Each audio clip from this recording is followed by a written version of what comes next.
कोल्हापुरातील मंगळवार पेठेतील पुरातन एकमुखी दत्त मंदिराच्या वतीनं आयोजित श्रावण मास कावड यात्रा मोठ्या भक्तिमय वातावरणात पार पडली।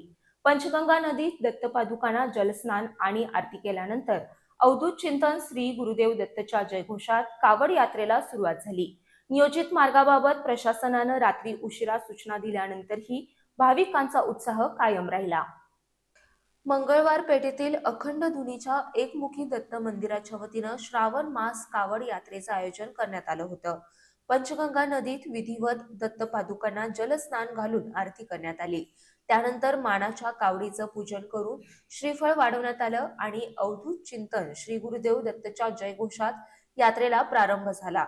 हलगीच्या निनादात निघालेल्या या यात्रेत गिरनार दत्त भक्त परिवार आणि श्री स्वामी समर्थ मनमंदिर सेवा केंद्राचे भाविक मोठ्या संख्येने सहभागी झाले। नियोजित मार्गाबाबत पोलीस प्रशासनानं सूचना दिल्यानंतर मठाधिपती संतोषगिरी गोसावी महाराज यांनी प्रशासनाचा मान राखत कावड यात्रा करवीर शंकराचार्य मठापर्यंत नेण्याचा निर्णय घेतला।